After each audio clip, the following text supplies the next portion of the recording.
Если вы простудились, не бегите за Терафлю, Анвимаксом или Фервексом. Есть средства, которые стоят копейки, а по эффективности не уступает.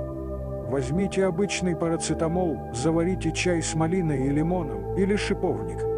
Но если симптомы не проходят и организм не справляется, обязательно обратитесь к врачу. Еще больше полезной информации про здоровье, в том числе аналоги дорогих препаратов, я выкладываю в своем телеграм-канале, ссылка в описании профиля.